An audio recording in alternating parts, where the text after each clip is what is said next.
Good afternoon, and welcome to the next edition of Shooting Straight. Today, this is an additional recording, by the way, one that wasn't planned, but in the wake of several things happening over this weekend, over the last couple of days, I felt that it would be important for me to record my thoughts before too much more time went on. The last edition of Shooting Straight concentrated on the caving of obsidian with regards to backer content which was deemed to be offensive. Things have moved on somewhat from that with regards to the fact that there is a patch that you can have that puts the original limerick back in, and the fact that the limerick was changed to one that poked fun at the people who'd got outraged. Now, personally, I think that once you give them an inch, they'll take a yard. So the fact that they even thought to remove the limerick in the first place was just giving them that one victory too many. However, what we now have this weekend is a victory in a different sense. This isn't GamerGate. This is actually the Sad Puppies hashtag. And to give it its full title, to show you that it is a hashtag that existed to mock the outrage culture of the social justice warrior and what they call the CHORF, which is an acronym. And the full hashtag, the full movement, is Sad Puppies Think of the Children, coming from that well-known phrase, won't somebody think of the children, when they're trying to ban or manufacture an outrage to get something restricted because it's bad for youth. Now, I mentioned an acronym there called CHORF, and that was basically it's all to do with people who are self-entitled. They hate things not to go their own way. I can't remember the exact what the acronym stands for, but what it becomes important to realise is this is the name that was given by the Sad Puppies campaign to those people that we would identify in the GamerGate movement as social justice warriors. So they are the same kinds of people. They are self-centered, they are hostile to people that don't fit the same narrative. And one of the interesting things that's come about is the fact that we have a group of people that have a company called Tor Books, and they'd been going for some time before they founded Tor.com. And what you find is that when they came on the scene, there was a notable dumbing down of certain types of literature, like the novella, the short story, and other smaller pieces of work with regards to the Hugo Awards. Now, if you look at my Twitter feed at Voice of the Forge, you will find that one of the retweets that I put on there is that the fact that GamerGate didn't even know what the Hugo Awards were, and yet they are being blamed for this turnaround. And the reason this is important is because not everybody is a sci-fi or fantasy fan. Not everybody is into every fandom. You find people that enjoy comics won't necessarily enjoy Firefly. They won't necessarily enjoy Star Trek, they won't necessarily enjoy Babylon 5 or V, or they won't have any particular identification with Thor, Superman, Captain America or Spider-Man. These are different fandoms with certain crossover and cross-pollination points, but not everyone is into the same things. So it is possible to have people that are interested in comics or interested in games that have never really got into the meat and bones of science fiction and fantasy and how the fandom works with regards to the books. And basically it's like an Oscars ceremony for books, but specifically concentrating on things like the Hugo Awards. Now, when you think of some of our greatest writers, you think of people like Remedy Feist, J.R.R. Tolkien, you would think of the recently late Terry Pratchett. Now, Terry Pratchett never won a Hugo in his life. And when you find that something like 30 out of the last 36 nominations that Tor Books have had in the last few years have all been from they're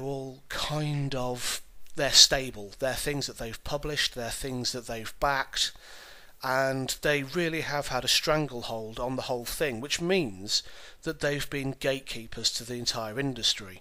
If you didn't kowtow to a certain ideology, if you didn't kowtow to a certain way of thought, then you were ostracised, left out in the cold, and you couldn't win industry awards. And this allies quite closely with other things that have been going on, such as GamerGate. There you've had a collusion of journalists who have been paid and not disclosed their financial links or personal links with other developers, other publishers, other reviewers, and you have had a cabal which has basically said this game fits our agenda, this game doesn't, and games have been awarded or not awarded marks based on how they fit a certain ideology and a certain worldview. Basically what we can see in the Hugo Awards is a much more entrenched view of what is likely to happen to video games should we let the social justice warriors currently invading the market get their way. And they have also invaded comics, because in the past I've mentioned GamerGate. I have a separate point to make about comics, but this is the important thing. We have just now had a victory with the Hugo Award nominations, and everyone that is aghast and appalled and throwing a temper tantrum, because that's effectively what it is, that the Tor nominations didn't get in, that's exactly what it is. It's not, oh look, we are looking at the merits of who's writing what. It's, if you don't preach our message, then you're not going to get an award. If you don't kowtow and bow down to our actual beliefs about the way in which you should write, then you are not going to get recognised. And that stultifies, it narrows, it kills and chills creative freedom. And at the end of the day, that's all GamerGate has been about. Now, with the Hugo Awards, we've had these people that have been in control of it, and the actual nominations, bearing in mind that there's been a high-profile campaign this year, and the number of ballots has dropped, these people are blaming GamerGate for the less impact that they've had on these awards, and the fact that other people coming through have actually been voted for these awards regardless of their worldview. They've been effectively, and shock, horror, they've been nominated due to their talent. And this is anathema to the chorf, the social justice warrior, and those who seek to oppress, demean, divide and conquer any fandom they come across. How can I say this? How can I be so deliberate? How can I be so strong in my condemnation? And it's quite simple, because there is something that has only recently been uncovered, shall we say, for want of a better word, by a comic artist. And what this person has realised is that there are a group of people, and she identifies them as Tumblr fans, who basically only look at a bite-sized piece of a fandom and appropriate it from there, and try to make it theirs. Now, for years, comic book people, sci-fi people, video games people have been saying that there has been cultural appropriation of their basic fandom or their medium, and a lot of people have taken this in a very negative way. They have called this elitism, they have called this snobbery, they have called this unwelcoming to those who would want to join in the fandom and not want them to participate. But what you get is you get a very piecemeal and pre-digested form of the fandom. Now, let's take Watchmen for instance. You could have someone who really likes the character Rorschach, or really likes the character oh, rubbish, I've forgotten the name of the character. But the idea is you can take a character and you can remove all of the context that that character has from it and have them as their own entity, their own brand. And it detracts from the whole. You've got people walking around with t-shirts with specific messages and specific things which mean something to the fandom, but not necessarily to the Tumblr fan. They just think it's a cool image or a cool idea, and they don't know anything of the backstory or what goes into making that character as iconic as it actually is. And there was a period of time not so long ago where if you saw a cute girl wearing a geeky t-shirt, a lot of people would be upset if someone turned round and said, "How much do you actually know about the character you're wearing?" "Oh, I don't really, I just like the picture." This was seen as a bad thing. This was seen as being anti-inclusive. This was seen as being, "This is our club, how dare you enter it?" And now, what this particular comic book personage has found, her name is Simone, is the fact that these people do not actually add anything to the fandom at all. They do not buy the merchandise other than third party, which means that very little goes back to the actual author. Most of it is only just the licensing fee for that thing, which is minuscule compared to the cost of the item.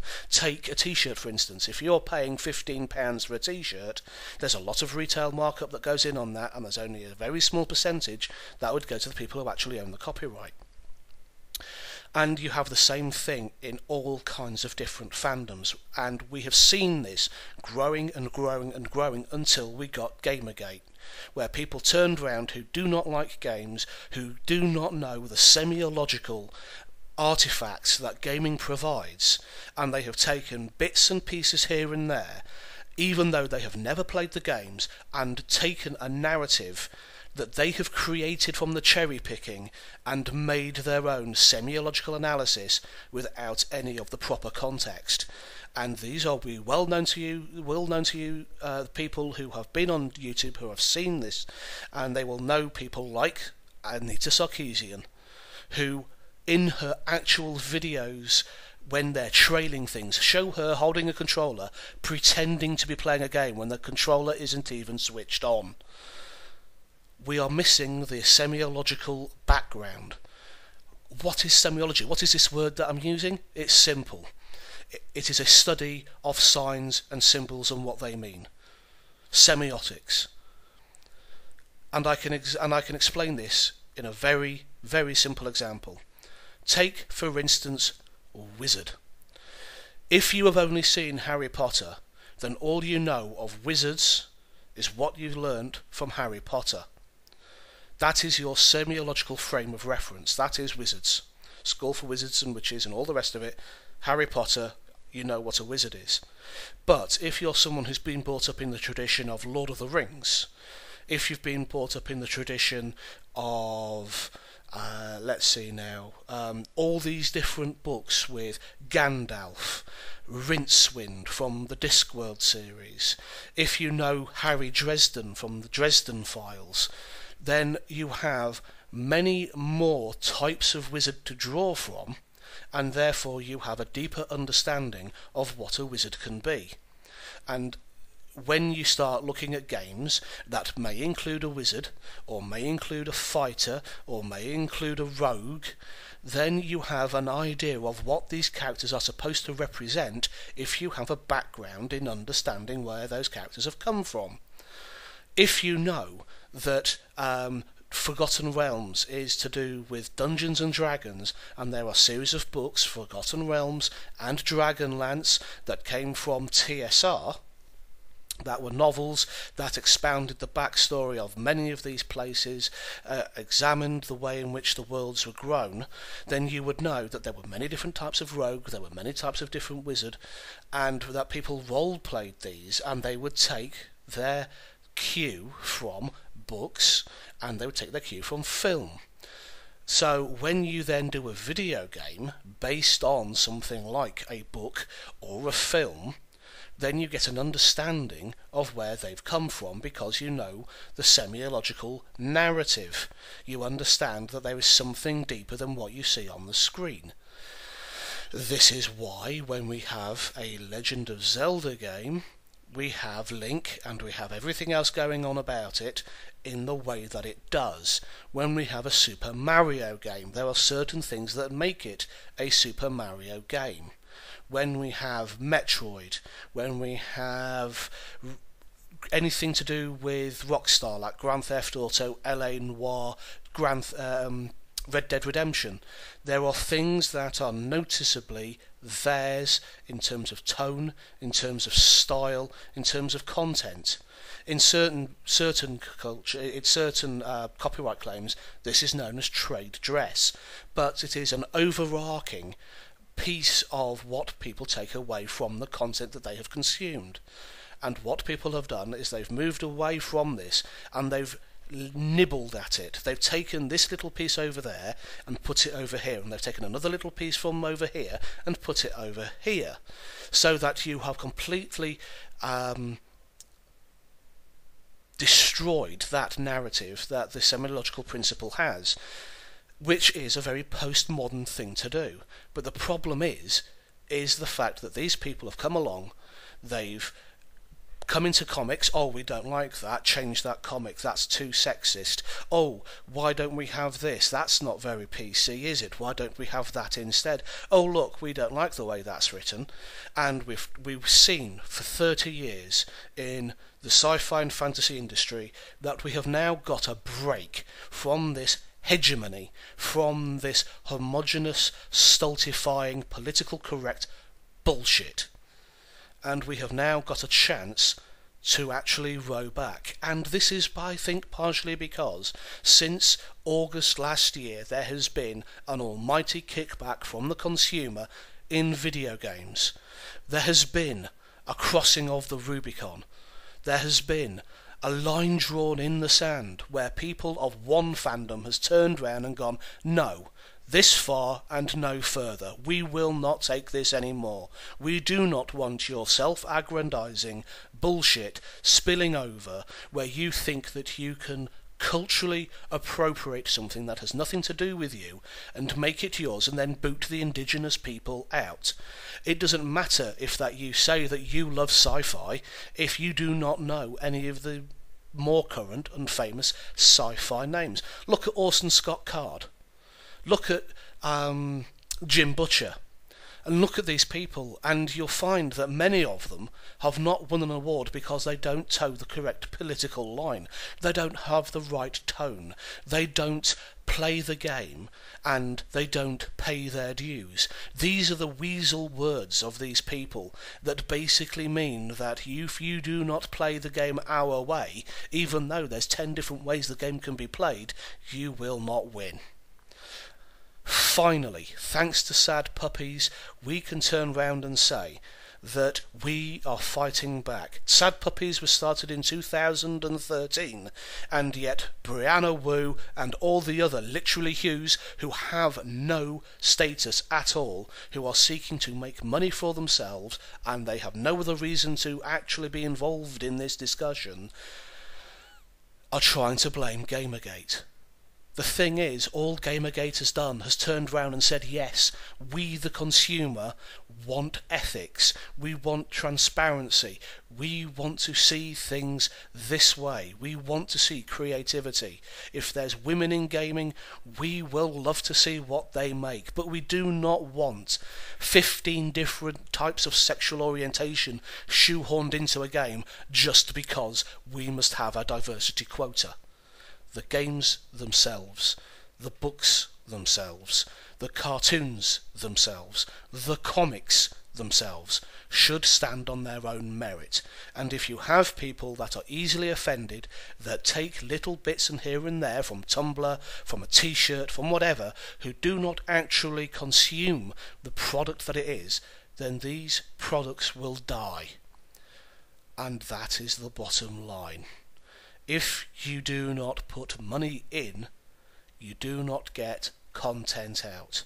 And what you find is that these so-called social justice warriors live off something called Patreon, where there's a big circle jerk and a big pool of money that just goes round in one circle, because one of them supplies the next, who supplies the next, who gives money to the third and the fourth and the fifth, and it goes round in one big circle. So, oh look, we're making this, oh look, we're making that, and basically it's become a form of welfare, where people who want to see an agenda pushed don't actually pay for content, they're pushing for a lobby group. And the people that make the things don't get the money they are entitled to because they're either shouted down, or they're looked over, or they're not given the press because they don't play this game that these social justice warriors and chuffs want played. This has been an awful lot longer than I anticipated. I anticipated this to take about 10 minutes, and I've been talking for 20. This is important stuff, people. If you are still with me, if you are still listening, I thank you wholeheartedly for taking the time out to actually listen to what I've got to say. We cannot let these people win unless we want our cultural heritage on the things that we enjoy to be bland, beige, homogeneous deserts. There will be no life in them. There will be no discourse. There will be no dissent in these things. And as a result, all of our art will suffer. We've seen it in books. We are now coming out of a death grip on the fantasy and the science fiction fronts, where these people have held sway. If we do nothing else, we must look at the history of these books and the way in which the Hugo Awards have been held in this death grip, in this stranglehold, and see how it's been broken, and use the courage, use the strength of conviction, and use the cultural revolt that is GamerGate to use that energy to bring it back so that comics can be what comics are, so graphic novels can be as they are, so that people who have an opinion, who have something, can test it on the open market. Okay, if you create something and it doesn't sell, well, it hasn't sold, there isn't a market for it, you didn't find enough people. But if you've made something which is absolutely fantastic and it's been buried because of an ideology, then that is criminal. If it's rubbish, it will stand and fall on its own merits. If it's fantastic, then it will rise. We should no longer have these people telling us what is and what cannot be made, and not letting the market decide. At the end of the day, Sad Puppies came before GamerGate, but I believe GamerGate gave it a great big boost to show people that we are not afraid. We no longer have to watch what we say and how we say it for fear of these cabals and these cartels trying to run these industries. Take back what is ours. Take back our fandoms. It's okay to be an elitist snob, because if you've got Power Girl in your collection and no one has a clue who she is, then if they walk around with her on their t-shirt, they don't even know who she is. Well, who are they to tell you? Who are they to tell you that you shouldn't enjoy your comics? My Little Pony, the people that have been involved with that have been ridiculed, they've been called all kinds of names, they're laughed upon even in geek culture themselves, and yet they have found something of worth in those programs that went far beyond its intended audience, and it has grown and grown, and people have been steadfast in their support, and I say kudos to them. We should be emulating them, finding the things in the fandoms that we love and turning round to the rest of the world and saying, just because you like a pretty picture doesn't mean to say that you understand what we enjoy. I will leave it there. I thank you for listening, and I hope that you have enjoyed what I've had to say, and will come back to hear more of what I have to say the next time I do a Shooting Straight video. I have been, as always, Voice of the Forge. You can follow me on my Twitter handle, which is @VoiceOfTheForge. Thank you very much for listening, and I shall sign off now.